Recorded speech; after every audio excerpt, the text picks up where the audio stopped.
Alright guys, today we're looking at how to solve equations that have square roots in them. These are actually the process is really easy. But once again, we might have this same thing that we had last chapter, and that's extraneous solutions. So I'm going to show you how you can check for those. But the basic idea here is this, that if you take the square root of a number and square it, you're just going to get that number. You could really try that for any number and it would work. Obviously we're going to have a problem with negatives if there was a negative underneath the square root, but that'll come up in as one of the extraneous solutions. So basically we don't have to worry about that being negative because if it is, it'll show up as a solution that doesn't work. Okay? So here's what you do. It's a really simple process. You first try to get the square root by itself on one side. Okay, and then you square both sides. And that'll get rid of the square root, and then you just solve whatever's left. Now it's going to be very similar to last chapter in that you will have a little bit of choice after that, depending, well, I shouldn't say choice. You'll have a decision to make based on what you have left. If you have an x squared left, you may have to solve with factoring or a quadratic formula. If there's not an x squared as part of what you have left after you do the squaring, then you can just simply solve like normal by getting x by itself. Okay, this stuff's going away, so I have a little bit of room for the problem. So here, the square root's by itself already. What you do is you're going to square both sides. Again, square root and squared are opposites. They just cancel each other out, so we just get x plus 5 equals 9. Subtract 5 from both sides, we get x equals 4. Okay, now we should check this solution to make sure it's not extraneous. If you plug x equals 4 back in, you get the square root of 9 equals 3. That works fantastic. Okay, that was a pretty easy one. The next one will be reasonably easy too. Okay, so we can't just square right away. The reason being we have to square the whole side. So if we were to square right off the bat, the 16 part would be fine, but to square that left-hand side, we already kind of looked at that when we talked about multiplying binomials with radicals. You would end up having to multiply the square root of x plus 7 times the square root of x plus 7. That would not get rid of your square root. That would not be a good thing, so we don't want to do that. So the first thing, that's why I said first step is get the square root by itself. Subtract 7 from both sides. We get the square root of x equals 9.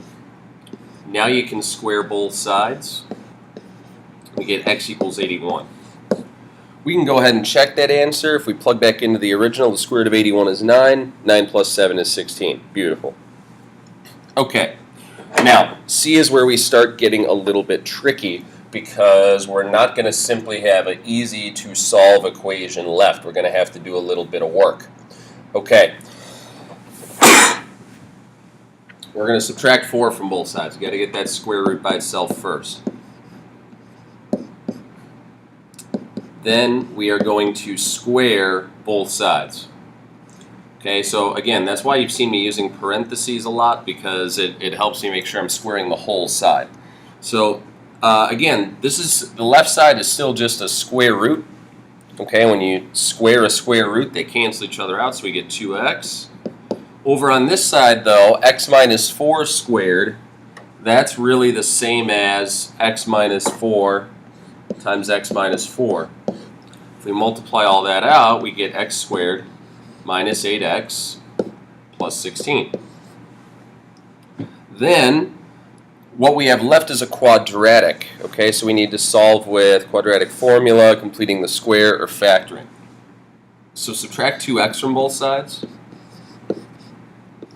We get 0 equals x squared minus 10x plus 16. This one's actually really easy to solve with factoring, because you can factor it into x minus 8 and x minus 2 equals 0. Then the way that you solve that is you figure out what value of x would make each of the individual parentheses 0. So we get x equals 8 and x equals 2.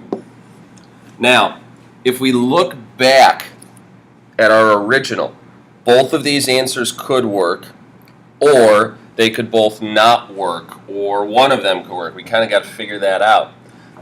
So if we plug back in 8, we get, I'm going to do the 8 first. I'm going to do that in green, and I'm going to actually show you what I'm thinking here. You don't necessarily have to write this down if you're good at doing it in your head, but here's what I get. I get 4 plus 4 equals 8. Yep, I'm all set. So 8 works. Beautiful. I'm going to do 2 in red. And we get the square root of 4 plus 4 equals 2. 2 plus 4 equals 2. That one doesn't work, so 2 is an extraneous solution. Take a look at this really quick and just look and see, well, what small change could you have made to that expression to make it true? Think about that. There's a reason that 2 seemed like a good solution, but it didn't end up being.